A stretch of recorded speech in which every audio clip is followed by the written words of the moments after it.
నటసింహం నందమూరి బాలకృష్ణ గారికి సింహం అంటే ఇష్టం. సింహం అనిపించుకోవాలంటే మరీ మరీ ఇష్టం.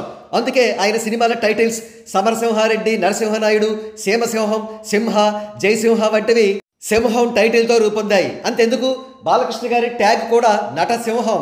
నిజంగా బాలకృష్ణ గారు సింహమే, అందులో అనుమానమే లేదు. కానీ for the first time global star Ram Charan, Balakrishna గారుల కలయికలో ఆహా అన్స్టాపబుల్ ప్రోగ్రామ్ సంబంధించిన వీడియో క్లిప్స్ లో గానీ ఫొటోస్ లో గానీ చూసినప్పుడు రామ్ చరణ్ గారు సింహాలకే సింహం అనిపించింది. With due respects to Balakrishna గారు, మనం బాలకృష్ణ గారి వయసును కూడా దృష్టిలో పెట్టుకోవాలి. రామ్ చరణ్ గారు ఆయన ప్రక్కన బల్క్ గా, పొడవుగా కూడా కనబడుతున్నారు.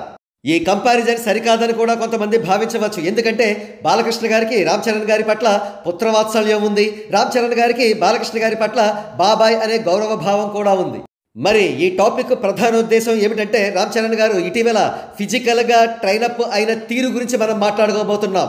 అసలే ఆయనవి బలమైన బైసెప్స్ అండ్ షోల్డర్స్, దానికి తోడు రెగరస్ గా వర్కౌట్స్ చేయడంతో ఆయన ఇంటర్నేషనల్ బాడీ బిల్డర్ లా కనబడుతున్నారు. ఆయన ప్రక్కన ఎవరు ఉన్నా కూడా కనబడడం లేదు, ఆనడం లేదు. పైపెచ్చు thick beard, mustache and long hair ఆయన బాడీకి మరింత బల్క్నెస్ ని తెచ్చిపెట్టాయి.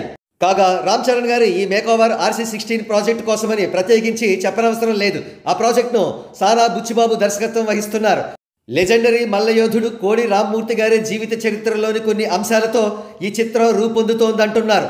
బహుశా అందుకే రామ్ చరణ్ గారు ఈ స్థాయిలో బాడీని బిల్డ్ చేశారు.